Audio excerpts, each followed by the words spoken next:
પ્રતિક્રમણ આપણી વ્યવહાર ભાષાનો શબ્દ છે. વાસ્તવમાં પ્રતિક્રમણને પ્રાચીન કાળે ષડ આવશ્યક તરીકે ઓળખવામાં આવતું. ષડ એટલે 6 અને આવશ્યક એટલે કોઈ પણ સાધક આત્માએ અવશ્ય કરવાની ક્રિયા. બીજા બધા જ ધર્મો એને પ્રભુએ મરજિયાત દેખાડ્યા. પૂજા કરો તો લાભ છે, ન કરો તો પ્રાયશ્ચિત્ત નથી. સુપાત્ર દાન કરો તો લાભ છે, ન કરો તો દંડ નથી. પણ પ્રતિક્રમણ કરો તો લાભ, ન કરો તો પ્રાયશ્ચિત્ત.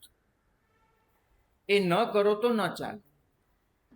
તો પ્રભુએ એકમાત્ર ધર્મ એવો છે જે આત્મનિરીક્ષણનો છે, આત્મપરીક્ષણનો છે, આત્મવિશ્લેષણનો છે, આત્મ શુદ્ધિકરણનો છે. એને પ્રભુએ આવશ્યક તરીકે ઓળખાયો છે. ભાગ્યશાળી આ જે આવશ્યક છે એને 6 ભાગમાં વહેંચવામાં આવ્યું છે. જેટલી જરૂરી ક્રિયાઓ છે એને 6 પ્રકારે ઓળખાવામાં આવી છે અને દરેક પ્રક્રિયા એ આવશ્યક તરીકે ઓળખાય છે. આમાંની એક એક પ્રક્રિયા સ્વતંત્ર રૂપમાં પણ કરી શકાય છે. સામાયિક એકલું કરી શકાય, ચતુર્વિંશતિ સ્તવ એટલે કે દેવવંદન એકલું કરી શકાય, ગુરુવંદન એકલું કરી શકાય, પાપનો પશ્ચાતાપ પ્રતિક્રમણ એકલું કરી શકાય, કાયોત્સર્ગ એકલું કરી શકાય અને એ જ રીતે પચખાંડ એકલું કરી શકાય. પણ જ્યારે આ 6 ક્રિયાઓ એક ચોક્કસ સમૂહમાં ગોઠવાય, એક એનો ચોક્કસ ક્રમ રચાય, ત્યારે એ ક્રિયાને કહેવામાં આવે છે ષડ આવશ્યક. સાથે બોલાશે ષડાવશ્યક. ષડાવશ્યક. અને અત્યારે તમારી ભાષામાં તમે એને કહો છો પ્રતિક્રમણ. કેમ કે આ જે ષડાવશ્યકની પ્રક્રિયા છે એમાં સૌથી મહત્વનું આવશ્યક 4થા નંબર પર આવે છે, જેનું નામ પ્રતિક્રમણ છે. બીજા 5 આવશ્યક એ પ્રક્રિયામાં પ્રતિક્રમણ માટે ગોઠવાય છે. માટે આપણે પ્રતિક્રમણ આવશ્યકની મુખ્યતાએ આખી પ્રક્રિયાને પ્રતિક્રમણ તરીકે ઓળખીએ છીએ. પણ ભૂલવાનું નથી કે માત્ર આ એક આવશ્યક નથી, 6 આવશ્યકની સામૂહિક ચોક્કસ ક્રમમાં ગોઠવાયેલી પ્રક્રિયા છે. આ પ્રક્રિયામાં સમયાંતરે બદલાવ આવતા રહ્યા છે. કંઈક ઉમેરો પણ થયો, કંઈક ઓછું પણ થયું, ક્યાંક ક્રમ પણ બદલાયો અને ક્યાંક જે થઈ રહ્યું હતું એનું લંબાણ અથવા સંક્ષેપ પણ કરવામાં આવ્યું.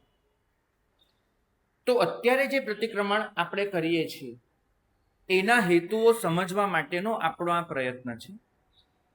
સૂત્રના રહસ્યો નથી સમજવાના, એ અલગ વિષય છે. પણ જે ક્રિયા છે એ ક્રિયાનો ક્રમ કેમ આ રીતે છે, એ ક્રિયા આપણને શું શીખવાડે છે અને ક્રિયામાંથી પસાર થઈને આપણે શું પામી શકીએ છીએ એ સમજવાનો આપણો પ્રયત્ન છે. તો આ પ્રક્રિયામાં પહેલું આવશ્યક આવે છે સામાયિક આવશ્યક, જે પ્રાકૃતમાં સામાયિયમ એ નામે ઓળખાય છે. આ જે સામાયિક આવશ્યક છે એનાથી સિદ્ધ શું કરવાનું હોય છે, તો આત્માની અંદર રહેલા સમતા ભાવનું પ્રકટીકરણ, આત્મામાં રહેલા સમતા ગુણમાં સ્થિરીકરણ અને આત્માએ જો અસમતામાં દાખલ થઈ જવાયું હોય તો એનાથી નિવૃત્તિકરણ. 3 ગોલ છે સામાયિક આવશ્યકનો. 1, આત્માના સમતા ગુણનું પ્રકટીકરણ. 2, પ્રગટ થયેલા સમતા ગુણમાં સ્થિરીકરણ. અને જો આત્મા પોતાના મૂળ સ્વભાવથી ભટકી ગયો હોય અને અસમતામાં જતો રહ્યો હોય તો એનાથી નિવૃત્તિકરણ, એનાથી પાછું ફરવું. બરાબર છે? પ્રકટીકરણ પણ કરવાનું છે, સ્થિર પણ થવાનું છે અને એને અસમતાથી પાછા પણ હટવાનું છે. ભાગ્યશાળી આ સમગ્ર વાંચનામાં તમારામાંથી કોઈને કોઈ પણ પ્રશ્ન હોય તો એ પૂછી શકે છે. આ સંવાદ છે, ઉપદેશ નથી. ઉપદેશમાં હું બોલું, તમે સાંભળો. સંવાદમાં આપણે સાથે બેસીને કોઈક વસ્તુ સમજવાનો પ્રયત્ન કરીએ છીએ. તો કોઈને કોઈ પણ પ્રશ્ન હોય તમારામાંથી તમે પૂછી શકો છો, પણ વિષય સાથે સંગત હોવું જોઈએ. તો હવે આ સમતા, સૌથી પહેલા તો એને સમજવાનો પ્રયત્ન કરીએ કે સમતા છે શું. તો સમતા એના 3 મુખ્ય પરિમાણ છે, 3 ડાયમેન્શન. અને આપણે એ સમતાને 3 પરિમાણમાં હાંસલ કરવાની હોય છે આ પ્રક્રિયા દ્વારા. સમતાનું એક પરિમાણ છે, એનો એક પાર્ટ છે અહિંસા. સમતાનું બીજું પરિમાણ છે મધ્યસ્થ્ય. અને સમતાનું ત્રીજું પરિમાણ છે અનેકાંત. તો અહિંસા, મધ્યસ્થ્ય અને અનેકાંત 3 સ્વરૂપે આપણે સમતાને હાંસલ કરવાની હોય છે.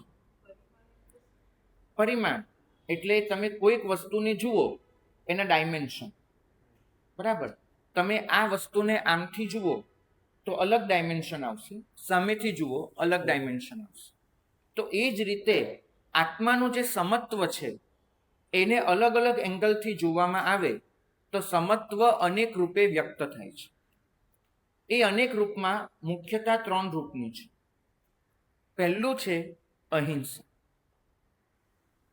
અહિંસા એટલે સંસારના દરેક જીવ સાથે કામ પાડવાની પ્રક્રિયા. તો સમતાનું પહેલું સ્વરૂપ એ છે કે હું સંસારના કોઈ પણ જીવને ઉચ્ચ નીચ નહીં ગણું. સંસારના કોઈ પણ જીવને મારો અને પારકો એવા વિભાજનથી નહીં જોઉં. આ સંસારના કોઈ પણ જીવને હું એ સારો છે, ખરાબ છે, સાચો છે, ખોટો છે, આવા વિભાગીકરણથી મૂલવીશ નહીં. જીવના કામ માટે સારો ખરાબ, સાચું ખરાબ આવા બધા શબ્દો વાપરી શકાય, પણ જીવ માટે નહીં. તો આ સંસારના કોઈ પણ જીવને હું મારો જ ગણીશ, હું પોતીકો ગણીશ, એના માટે એક સરખી લાગણી રાખીશ. આને કહેવાય છે અહિંસા. તો અહિંસાનો અર્થ માત્ર જૈના કે જીવદયા નથી થતો. અહિંસાનો અર્થ થાય છે પરમ મૈત્રી. તો આ અહિંસા રૂપ સમતા એટલે કે પરમ મૈત્રીના શિખર પર પરમાત્મા બિરાજમાન છે. પરમ મૈત્રીની સિદ્ધિ એ જ વાસ્તવમાં મોક્ષ છે.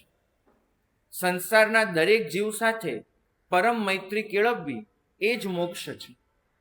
પણ આ પરમ મૈત્રી કેળવવા માટે સાધક જે પ્રયત્ન કરે એનું નામ છે સામાયિક આવશ્યક. તો સિદ્ધિ કરવાની છે પરમ મૈત્રીની, જે સમતાનું એક પરિમાણ છે, એક ડાયમેન્શન છે, જેને જ આપણે અહિંસા તરીકે ઓળખીએ છીએ. તો એ પરમ મૈત્રી કરવા માટે આપણે જે પ્રક્રિયા કરીએ એ દરેક પ્રક્રિયા એ સમતાની સિદ્ધિ કરતી હોવાથી એને કહેવામાં આવે છે સામાયિક આવશ્યક. તો સામાયિક આવશ્યક એ મૈત્રી ભાવની કેળવણી માટે છે. માટે જ આપણે જ્યારે સામાયિક ગ્રહણ કરીએ છીએ ત્યારે સાવધ્ય યોગનું પ્રત્યાખ્યાન કરીએ છીએ. હું મન, વચન, કાયા છે કરણ કરાવણ અનુમોદન રૂપે કોઈ પણ સાવધ્ય ક્રિયામાં ન જોડાવું એ શા માટે જરૂરી છે?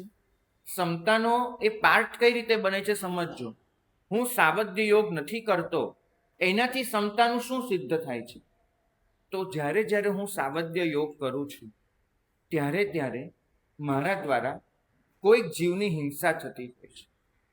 પ્રભુ એક સામાન્ય પ્રશ્ન પૂછે છે કે તમે તમારા સુખ માટે તમારા દીકરાનો ભોગ લો ખરા?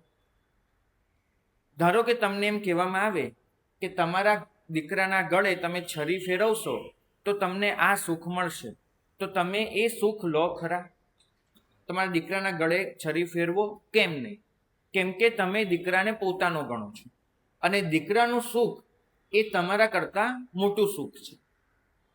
તો હવે પ્રભુ પૂછે છે, તો તમે પંખાની સ્વિચ પાડો અને અસંખ્ય વાયુકાયનો ભોગ લેવાય છે એ તમને ખબર હોવા છતાં તમે તમારા સુખ માટે એનો ભોગ કઈ રીતે લઈ શકો છો? એક જ કારણ, દીકરો જેટલો પોતીકો લાગે છે એટલું વાયુકાયનો જીવ પોતીકો નથી લાગતો. આ એક જ કારણ છે, બીજું કોઈ જ કારણ નથી. જો તમે તમારા સુખ માટે તમારા દીકરાના ગળે છરી ફેરવવા તૈયાર ન હો તો તમારા સુખ માટે તમે ત્રસકાય કે સ્થાવરકાયની વિરાધના કરવા કઈ રીતે તૈયાર થાવ? ઉચ્ચ નીચના ભેદ વગર, આ મારો અને આ પરાયો એ ભેદ વગર સાવધ્ય યોગમાં પ્રવૃત્ત થવું સંભવિત જ નથી. તો સાવધ્ય યોગ એ તમારી ક્ષમતાને કઈ રીતે ખાય છે? કેમ કે એ સમજાવે છે તમને કે તમે જીવોમાં ભેદ કરી રહ્યો છો. કોઈકને પોતાનો ગણો છો, કોઈકને પારકો ગણો છો, તો જ તમે આવી રીતે સાવધ્ય યોગ કરી શકો. તો સાવધ્ય, વદ્ય એટલે બોલી શકાય તેવું. વદ્ય, હું બોલી શકું છું. અવદ્ય એટલે ન બોલી શકાય તેવું. મારા પુણ્ય, મારા સારા કામ હું બોલી શકું છું, માટે સારા કામને કહેવાય છે વદ્ય. હું મારા અશુભ કાર્યોને જાહેરમાં બોલી નથી શકતો, બોલવામાં મને સંકોચ થાય છે, માટે અશુભ કાર્ય કહેવાય છે અવદ્ય. અને અવદ્ય સાથે હોય તે સાવધ્ય. જે અવદ્યની સાથે છે તે સાવધ્ય કહેવાશે. જે અવદ્ય વગરનું છે એટલે કે પાપ વગરનું છે તે નિરવદ્ય કહેવાશે. તો દરેક સાવધ્ય યોગ એ સમતા ભાવની હાનિ કરે છે. કેમ કે સાવધ્ય યોગ મારા અહિંસા રૂપ સમતાને નુકસાન પહોંચાડે છે. તો મારે સમતા ભાવમાં શું સિદ્ધ કરવાનું છે? પહેલું, અહિંસા દ્વારા દરેક જીવ સાથે એક સરખો મૈત્રી. દરેક જીવને હું પોતાનો ગણું ત્યારે થાય કે મેં મારા આત્માને અહિંસામાં પ્રતિષ્ઠિત કર્યો. તો આત્માને અહિંસામાં પ્રતિષ્ઠિત કરવો એનો જ અર્થ છે સમતાના પહેલા પરિમાણને અંગીકાર કરવો. સમતાનું બીજું પરિમાણ છે મધ્યસ્થ્ય. મારી સાથે જે પણ બને એનો સમભાવથી સ્વીકાર એ મધ્યસ્થ્ય છે. હું જ્યારે જીવ સૃષ્ટિ સાથે કામ પાડું ત્યારે સમતાનું કયું પરિમાણ આવે છે? અહિંસા. બરાબર છે. એ એંગલથી હું સમતાને જોઉં તો અહિંસા બને છે. પણ મારી જાત સાથે જે પણ થાય એમાં હું સંભાવથી એ વસ્તુનો સ્વીકાર કરું, એ સમતાને શું કહેવાશે? મધ્યસ્થ. તો જીવ સૃષ્ટિ સાથેની સમતા અહિંસા છે, જાત સાથેની સમતા એ મધ્યસ્થ છે. મધ્યસ્થ્ય એટલે મારી કોઈ પ્રશંસા કરે કે મારી કોઈ નિંદા કરે, કોઈ મને અનુકૂળ વર્તન કરે કે કોઈ મારું પ્રતિકૂળ વર્તન કરે, કોઈ મને ગમે એવું કંઈક કામ કરે, કોઈ મને ન ગમે એવું કોઈક કામ કરે, કોઈ મને ત્રાસ આપે, કોઈ મને સુખ આપે. હું દરેક બાબતમાં સમભાવમાં રહીશ. આ જ વસ્તુ સમતા છે. પણ એ સમતા કયા નામથી ઓળખાય છે? મધ્યસ્થ. કેમ કે પેલી સમતા અને આ સમતાને જુદા પાડવા માટે શાસ્ત્રકાર ભગવંતોએ અલગ અલગ શબ્દ વાપર્યા. તો જીવ સૃષ્ટિ સાથેની સમતા માટે કયો શબ્દ વાપર્યો છે? અહિંસા. અને જાત સાથેની સમતા માટે કયો શબ્દ વાપર્યો છે? મધ્યસ્થ. તો મારી સાથે જે પણ બને એનો હું સમભાવથી સ્વીકાર કરું એ મધ્યસ્થ છે. અને ત્રીજું, મારે એકલી જીવ સૃષ્ટિ સાથે કામ નથી પાડવાનું, મારે એકલા જાત સાથે કામ નથી પાડવાનું, મારે મારા વિચાર સાથે પણ કામ પાડવાનું છે. હું જેમ જેમ સમજણો થઈશ તેમ તેમ મને વધુ ને વધુ વિચારોના સંપર્કમાં આવવાનું થશે. હું જેમ જેમ આગળ વધતો જઈશ, જેમ જેમ સમજતો જઈશ, તેમ તેમ મને અનેક મત, અનેક માન્યતાઓ, અનેક વિચારો આ બધા સાથે કામ પાડવું પડશે. એમાં કોઈ મત એવો પણ હશે જે મને અનુકૂળ નહીં લાગે, કોઈક વિચાર એવો પણ લાગશે કે જે હશે કે જે મને વિરોધી લાગશે, મને વિપરીત લાગશે. કોઈક માન્યતા એવી પણ હશે જે મને એમ લાગશે કે મારા સત્યને નુકસાન પહોંચાડી રહી છે. તો આવો કોઈ પણ મત, આવો કોઈ પણ વિચાર, આવી કોઈ પણ માન્યતા, એમાં પણ સત્યની શોધ કરવાની વૃત્તિ. દરેક માન્યતાને સાચી માની લેવાની નહીં, પણ એ માન્યતામાં નિષ્પક્ષ ભાવે સત્યની શોધ કરવાની વૃત્તિ એ સમતાનું ત્રીજું પરિમાણ છે. અને સમતાનું આ ત્રીજું પરિમાણ કયા નામે ઓળખાય છે? અનેકાંત. અનેકાંત એ સમતાનો જ એક ભાગ છે, પણ એ એટલું શીખવે છે કે કોઈ પણ મત, વિચાર, માન્યતા માટે તમે બાયસ ન બની જાઓ, તમે પૂર્વગ્રહી ન બની જાઓ, કદાગ્રહી ન બનો, પણ નિષ્પક્ષ ભાવે કોઈ પણ વિચારમાં રહેલા સત્યની શોધ કરવાનો પ્રયત્ન કરો. તો વિચાર સૃષ્ટિ સાથે કામ પાડો ત્યારે સમતા અનેકાંત બને છે. જીવ સૃષ્ટિ સાથે કામ પાડો ત્યારે સમતા અહિંસા બને છે. જાત સાથે થતી કોઈ પણ પ્રવૃત્તિ, એમાં જે સંભાવ રાખવો, એ સમતાનું ત્રીજું પરિમાણ છે, મધ્યસ્થી. તો મારે સામાયિક આવશ્યક દ્વારા આ ત્રણેય પ્રકારની સમતાની સિદ્ધ કરવાની છે. અહિંસા સ્વરૂપ સમતા, મધ્યસ્થ સ્વરૂપ સમતા, અનેકાંત સ્વરૂપ સમતા. અને આ ત્રણેય પ્રકારની સમતાની સિદ્ધ કરવા માટે જે આડે આવે છે એ છે સાવધ્ય યોગ. મારા દ્વારા થતી મન, વચન, કાયાની કોઈ પણ અશુભ પ્રવૃત્તિ મને આ ત્રણેય પ્રકારની સમતામાં સ્થિર થતા રોકે છે. તમે તમારી વાત મારી પાસે મૂકવા આવ્યા અને હું ચિલ્લાઈ જાઉં છું, હું ગુસ્સો કરી બેસું છું, સાવધ્ય યોગ થયો, પણ એને મારી કઈ સમતાને રોકી? અનેકાંત. મારી અનેકાંત સ્વરૂપ સમતામાં મારો ક્રોધ એ બાધક બને. તમે મને ગાળ આપી, મારા મનમાં સામે એમ થયું, આનું નખો જ જજો. સાવધ્ય યોગ થયો, મનનો અશુભ વિચાર. મારી કઈ સમતાને ખોરવી? એને મધ્યસ્થી.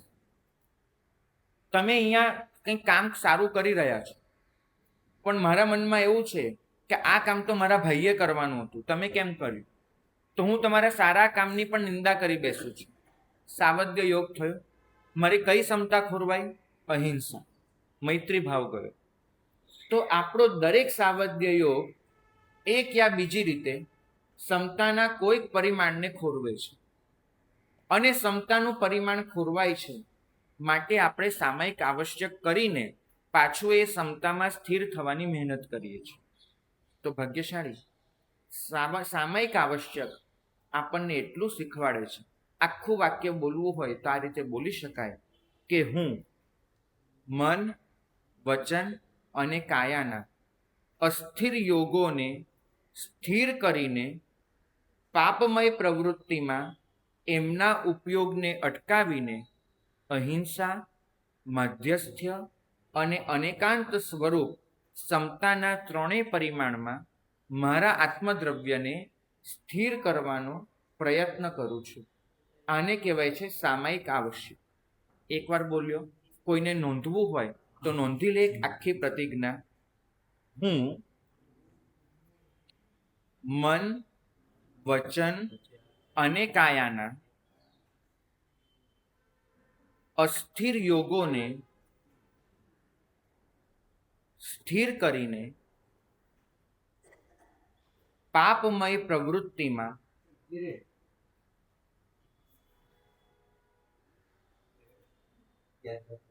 એમના ઉપયોગને અટકાવીને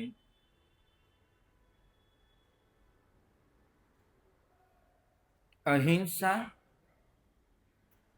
મધ્યસ્થ્ય અને અનેકાંત રૂપ સમતાના ત્રણેય શાશ્વત સ્વરૂપમાં મારા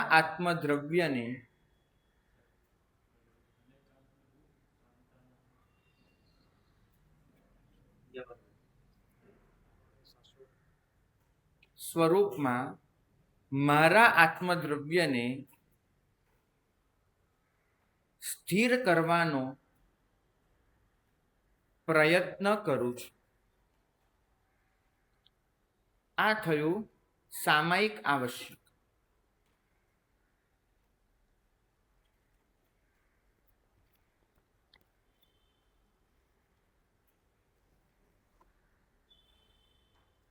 બરાબર?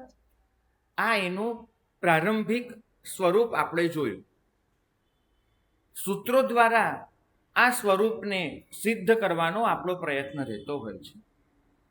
પ્રતિક્રમણની વિધિમાં, એટલે કે ખાસ કરીને દેવસિક પ્રતિક્રમણની વિધિમાં પહેલું કરેમી ભંતે આવે ત્યાં સુધી આ પ્રક્રિયા ચાલુ રહેતી હોય છે.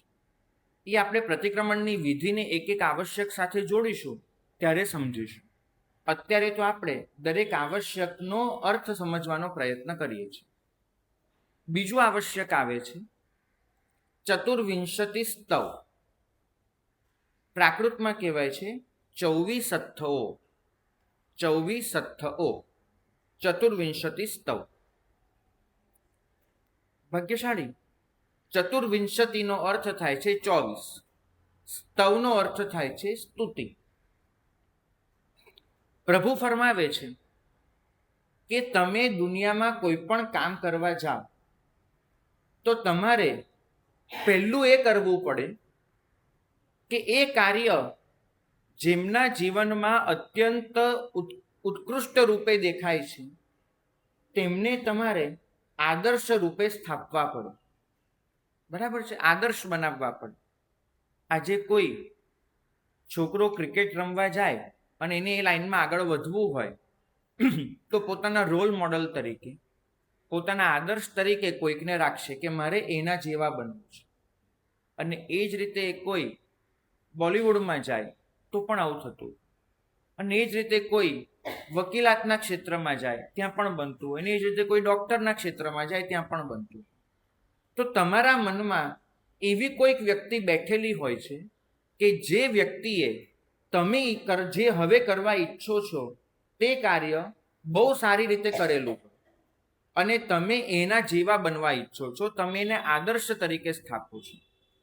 તો એ જ રીતે આપણે જે ષડ આવશ્યકની પ્રક્રિયામાં આગળ વધવા માંગીએ છીએ એ ષડાવશ્યક કોને સૌથી સારી રીતે સિદ્ધ કર્યા છે? સૌથી વધારે કોને સિદ્ધ કર્યા છે? અરિહંત અને સિદ્ધ ભગવંતોએ. અને એટલું જ નહીં, તમે આદર્શ તરીકે એ વ્યક્તિઓને પણ રાખો છો કે જેને એ માર્ગદર્શન આપ્યું હોય કે ઉત્કૃષ્ટ સ્તરે કઈ રીતે પહોંચી શકાય. બરાબર? બે આદર્શ હોય છે. એક, જેમને પોતાના જીવનમાં એ વસ્તુ સિદ્ધ કરી છે. બે, સિદ્ધ કેવી રીતે કરી શકાય એનું આપણને સાચું માર્ગદર્શન આપ્યું છે. આ બે વ્યક્તિને તમે તમારા મનમાં તમારા આદર્શ રૂપે રાખીને ચાલતા હોય છો. તો આપણા માટે બે જણ એવા છે કે જેમને આ વસ્તુને, એક જે સિદ્ધ કરે છે, બે જેને માર્ગદર્શન આપ્યું છે. તો સિદ્ધ કરનાર કોણ છે? સિદ્ધ ભગવંતો. અને માર્ગદર્શન આપનાર કોણ છે? અરિહંત ભગવંતો. અરિહંતોએ આપણને ષડાવશ્યક ઉત્કૃષ્ટ કક્ષાએ કેવી રીતે લઈ જઈ શકાય એનું માર્ગદર્શન આપ્યું. સિદ્ધ ભગવંતોએ પોતાના જીવનમાં એ વસ્તુ સિદ્ધ કરી આપીને આપણને એક આદર્શ પૂરો પાડ્યો કે તમે પણ કરી શકો છો. તો આ બંને પરમ તત્વને, અરિહંત અને સિદ્ધ, આ બંનેને આદર્શ તરીકે સ્થાપવાની પ્રક્રિયા એને જ કહેવાય છે ચતુર્વિંશતિ સ્તવ આવશ્યક. અરિહંત અને સિદ્ધ ભગવંતોને અને એની સાથે આપણે જેને જેને પૂજનીય માનીએ છીએ એવા તમામ તત્વોને આદર્શ તરીકે સ્થાપી અને એમના પગલે ચાલવાનો પ્રયત્ન કરવો, એનું નામ શું છે? ચતુર્વિંશતિ સ્તવ આવશ્યક, 24 સત્થઓ આવશ્યક. આપણે જેમને પૂજનીય તત્વ તરીકે સ્વીકારીએ છીએ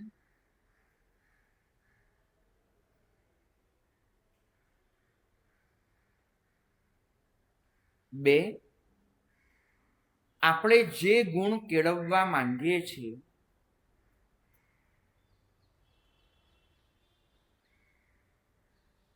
તે ગુણ જેમણે સર્વોચ્ચ કક્ષાએ કેળવેલો છે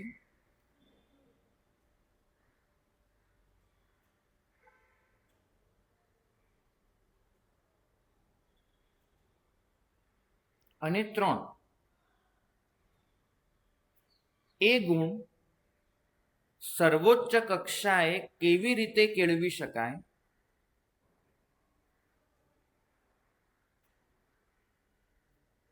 એ માટે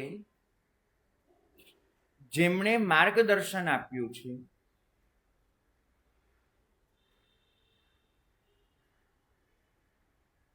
એ પૂજનીય તત્વોને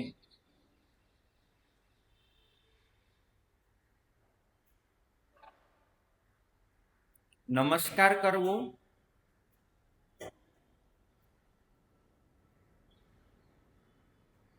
એમને આદર્શ તરીકે સ્થાપીને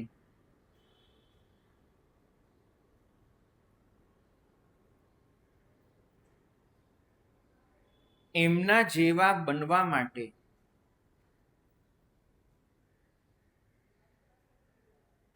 પ્રયત્ન કરવો અને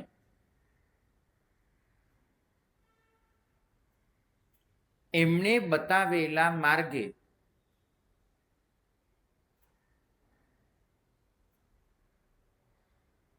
ચાલવાનો ઉદ્યમ કરવો,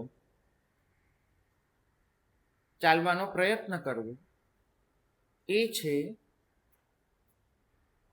ચતુર્વિંશતિ સ્તવ આવશ્યક.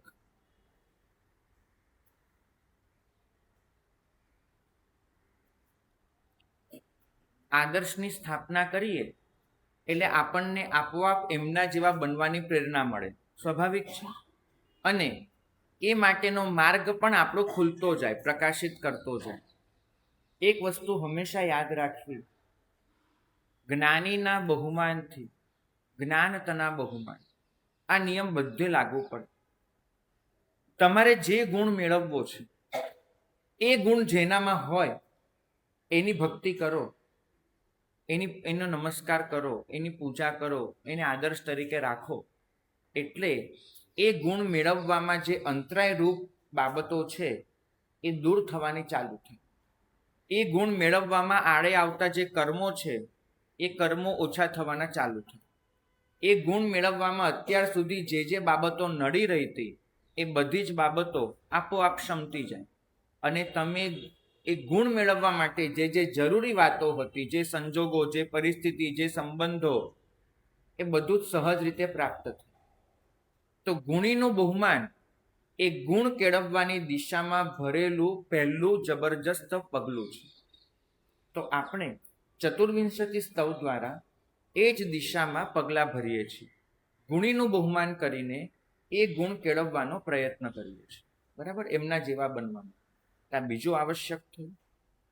ત્રીજું આવશ્યક છે જેનું નામ છે વંદનક આવશ્યક. વંદનક, એને ક કાઢીને વંદન આવશ્યક તરીકે પણ બોલાય છે અને પ્રાકૃતમાં કહેવાય છે વંદનયમ. બરાબર, આપણે જ્યારે ષડાવશ્યકનું નિવેદન કરીએ ત્યારે કહેતા હોઈએ છીએ સામાયિક, ચોવીસથ્થો, વંદન. તો ત્યારે વંદનયમ એવું છે, અમે ત્યાં પણ બોલાય છે. અને આ પક્ષી સૂત્ર અમે બોલીએ ત્યારે પણ જેમાં આવે છે એ વંદનયમ શબ્દ એ વંદન આવશ્યકનું સૂચન કરે છે. આ આવશ્યક એ આપણને કેટલું સમજાવે છે?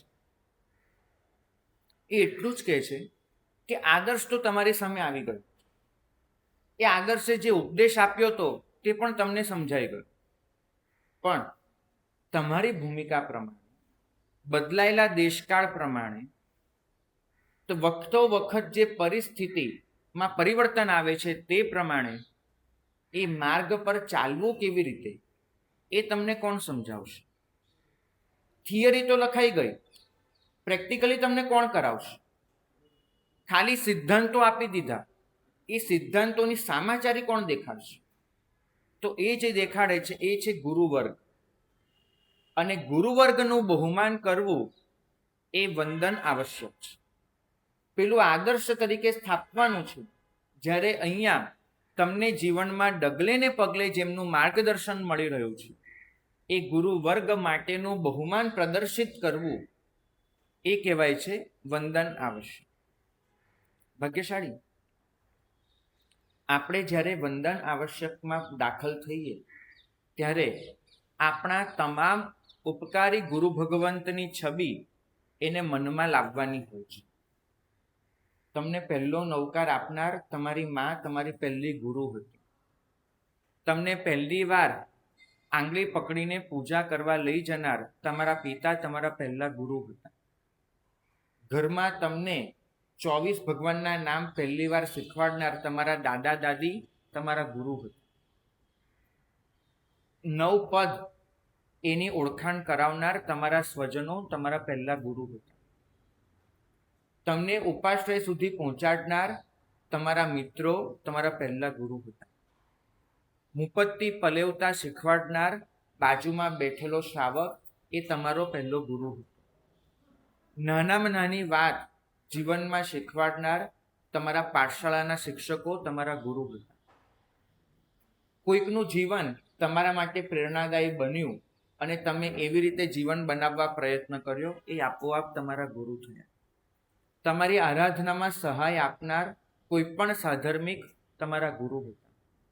આ પાઠ પર બેસીને અથવા તો પાઠથી નીચે ઉતરીને પોતાના જીવન દ્વારા, પોતાના ઉપદેશ દ્વારા, પોતાના આચરણ દ્વારા તમને પ્રભુનો માર્ગ સમજાવનાર દરેક વ્યક્તિ, શ્રમણ શ્રમણી હોય કે આચાર્ય હોય, કોઈ પણ તમારા ગુરુ. તો આવા તમામ ગુરુઓ એને તમારે મગજમાં લાવવાનું છે, એમની છબીને ધારણ કરવાની છે.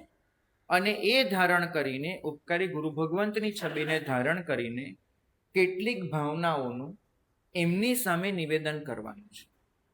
આ ભાવનાઓનું નિવેદન થાય એ શું કહેવાય છે? વંદન આવશ્યક. બરાબર છે? ભાગ્યશાળી આપણે ત્યાં કેવું છે કે દરેક ક્રિયા ક્રિયા બની જાય છે. એની સાથે જોડાયેલી જે ભાવનાઓ છે એ ભાવનાઓ ન સ્પષ્ટ થવાના લીધે એ ક્રિયાઓ પ્રક્રિયા નથી બનતી. બસ સ્થૂળ ક્રિયાઓ રહી ગઈ, ભાવનાના સ્તરે ન પહોંચી. પરિણામ એ આવ્યું કે ક્રિયા પણ એક ભાર બની જાય, ક્રિયા પણ એક બોજો બની જાય. અને એ ક્રિયા પછી કંટાળો આવે. જેમાં તમારું હૃદય નથી જોડાતું ને એવી દરેક બાબત એ આખરે તો કંટાળો આપનારી નીવડે છે. તમને એ જ વસ્તુ કંટાળો ન આપે કે જેમાં તમને આનંદ આવતો. અને આનંદ તો આવે કે તમે એ ક્રિયાના મર્મને સમજ્યા. તો ભાગ્યશાળી આપણે બિલકુલ સમજણ ન ધરાવનાર જીવને પણ પ્રતિક્રમણ કરાવવાનો પ્રયત્ન કરીએ છીએ. સાચું કહું છું, સંવત્સરીના દિવસે અમારા ઉપાશ્રયમાં પ્રતિક્રમણ કરવા આવનાર જીવને માત્ર એન્ટ્રન્સ એક્ઝામમાં એટલું જ પૂછવામાં આવે કે 6 આવશ્યકને ક્રમસર માત્ર નામ લખી દો તમે, તો તમે પ્રતિક્રમણ કરવા માટે એલિજિબલ છો, તમે આવી શકશો. કદાચ 50% વસ્તીએ પાછા જવું પડશે કે 6 આવશ્યકના ક્રમસર નામ લખવા એ પણ એમને ન ફાવતું. તો તમે વિચાર તો કરો કે આ ધર્મની આપણે કઈ દશા કરી દીધી, કેટલી અવનતિ. ઉપાધ્યાયજી ભગવંત હંમેશા કહેતા હતા, ઉપાધ્યાય યશો વિજયજી મહારાજ, કે અણસમજના ધર્મે શાસનને સૌથી વધારે નુકસાન આપ્યું છે. તમારો જે અભિગમ છે કે કશું ન કરે એના કરતાં કરે એ સારું ને, ભલે 3 કલાક બેસતો. ઉપાધ્યાય મહારાજ એ જ કહે છે કે આવા લોકોથી ધર્મને સૌથી વધારે નુકસાન છે. ધર્મમાં ક્યારે પણ સંખ્યા ન ગણો, પણ એવા લોકોને જ ધર્મ કરવા દો કે જે લોકો ઓછામાં ઓછી પ્રાથમિક સમજણ તો રાખે છે, તો જ એમને ધર્મ કરવા દો. તમે પોતે વિચારો કે જેને 6 આવશ્યકના નામ પણ નથી ખબર, ભલે સૂત્ર ન આવડે સમજ્યા, જેના નામ પણ નથી ખબર, અને એ આવશ્યક દ્વારા શું સિદ્ધ કરવાનું છે. ચલો આવા લાંબા લાંબા વાક્યો ન આવડતા હોય, કમસે કમ એ શોર્ટ એન્ડ સ્વીટ એક શબ્દ પણ એને ખબર ન હોય, સમતા ભાવ, આદર્શની સ્થાપના, બહુમાન ભાવ, આટલી પણ ન ખબર હોય એ વ્યક્તિ 3 કલાક અહીંયા બેસીને કરશે તો કરશે શું? કંઈ જ નહીં કરે. બાજુવાળો મુપત્તિ પલવે તે પલવી લેશે, અને બાજુવાળો આમ ઊભો રહેશે તો ઊભો રહી જશે. ભાગ્યશાળી. બિલકુલ. એનો અર્થ શું થયો કે એને સાવદ્ય ક્રિયાથી જે છુટકારો મેળવ્યો એટલો લાભ, પણ પરિણામ શું આવે છે?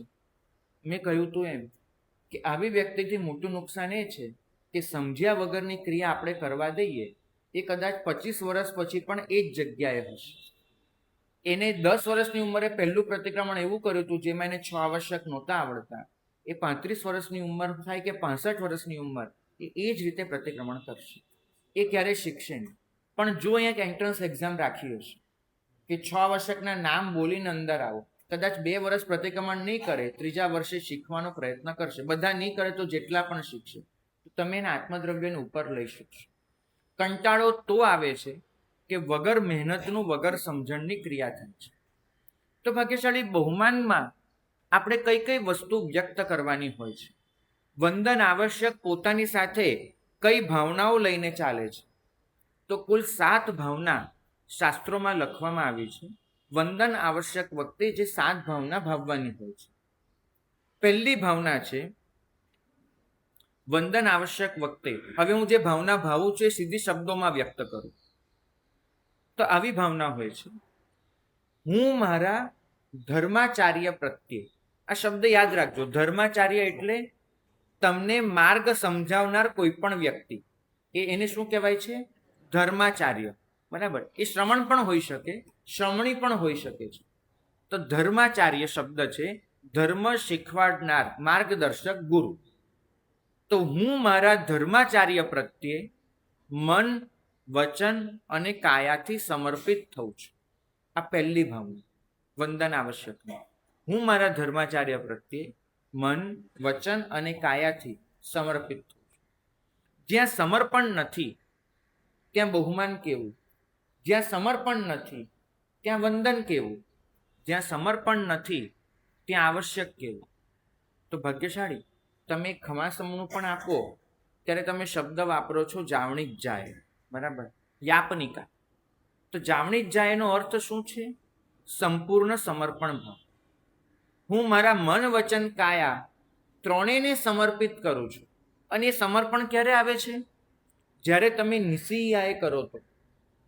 બીજી બધી જ પ્રવૃત્તિનો ત્યાગ એ નિસીહ્યાએ છે. અને એ ત્રણેય યોગોને સંપૂર્ણ સમર્પણ ભાવથી જોડી દેવા એ યાપનિકા છે, જાવણિક જાય. તો તમે જાવણિક જાય બોલી સમર્પણ રાખો છો, નિસીહ્યાએ બોલીને સમર્પણ સિવાયની તમામ પ્રવૃત્તિનો ત્યાગ કરો છો. એક ખમાસમણું પણ 3 યોગોના સમર્પણ વગર શક્ય નથી. તો પહેલી ભાવના, હું મન, વચન, કાયાથી મારા ધર્માચાર્ય પ્રત્યે સંપૂર્ણ સમર્પિત થઉં છું. આ વંદન આવશ્યકની પહેલી. બીજી ભાવના, મારા ધર્માચાર્યે આપેલી ધર્મ શિક્ષા એમાં હું શ્રદ્ધા ધારણ કરું છું. મારા ધર્માચાર્યે દેખાડેલી ધર્મ શિક્ષામાં હું શ્રદ્ધા ધારણ કરું છું. હું સમર્પિત તો થઈ ગયો, પણ મારામાં એ વિશ્વાસ જ નથી કે એ જે કહે છે એનાથી મારું કલ્યાણ થશે. તો એ મને તારી કેવી રીતે શકે? જો મને શ્રદ્ધા જ ન હોય તો એ મને બચાવી કેવી રીતે શકે? એક વસ્તુ, તમે અહીંથી ઘરે જશો, બરાબર, અને ઘરે તમને નાસ્તો પીરસવામાં આવશે. હવે તમે પહેલો જ વિચાર કરો કે નાસ્તો જેને બનાવ્યો, મારી પત્ની, મારી દીકરી, મારા ઘરના કર્મચારીઓ, જેને પણ, આમાં ઝેર તો નહીં નાખ્યું હોય ને? તો શું ખાતરી? મને મારવા માટે તો કંઈ નહીં કર્યું હોય ને? તો તમે શાંતિથી ખાઈ પણ શકો ખરા?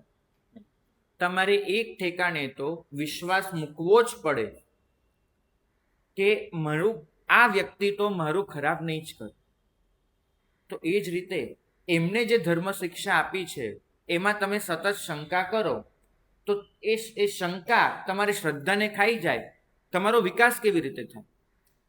તો બીજી ભાવના વંદન આવશ્યકની, કે એમને મને જે ધર્મ શિક્ષા આપી છે એમાં હું શ્રદ્ધા ધારણ કરું છું. ત્રીજી વાત, તમે સમર્પણ પણ રાખ્યું, તમે શ્રદ્ધા પણ રાખી, પણ એ તમને જે આજ્ઞા આપે છે એ આજ્ઞાનો તમે સ્વીકાર જ ન કરો તો એ તમારું ઘડતર કેવી રીતે કરવાનું? તો ત્રીજી ભાવના, એમને કરેલી આજ્ઞાનો હું બહુમાનપૂર્વક સ્વીકાર કરું છું. આ ત્રીજી ભાવના. પહેલી ભાવના સમર્પણની, બીજી ભાવના શ્રદ્ધાની, ત્રીજી ભાવના સ્વીકારની, કે એમને મને જે પણ આજ્ઞા આપી છે એનો હું બહુમાનપૂર્વક સ્વીકાર કરું છું. આ ભાવ આવે એટલે વંદન આવશ્યક નિર્મળ બને. તો તમારા અસ્તિત્વના દરવાજા ખુલે. મેં ગઈકાલે કહ્યું હતું કે સમર્પણ શું માંગે છે?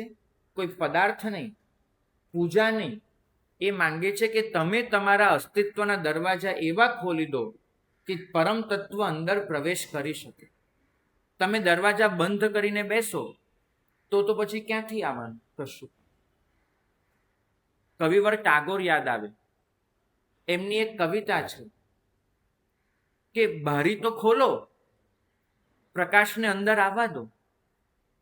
બસ આટલી જ વસ્તુ શીખવાની છે. પરમ તત્વ તો દરવાજે ઊભું છે, દરવાજે. એ તો ક્યારનું ટકોરા મારે છે, પણ તમે દરવાજો ખોલતા જ નથી, એ અંદર ક્યાંથી આવે? તો આ સમર્પણ, આ શ્રદ્ધા, આ સ્વીકાર એ પરમ તત્વ માટે તમારા અસ્તિત્વના દરવાજા ખોલવા બરાબર છે. અને દરવાજો ખોલ્યો તો પરમ તત્વ અંદર પ્રવેશ લેશે.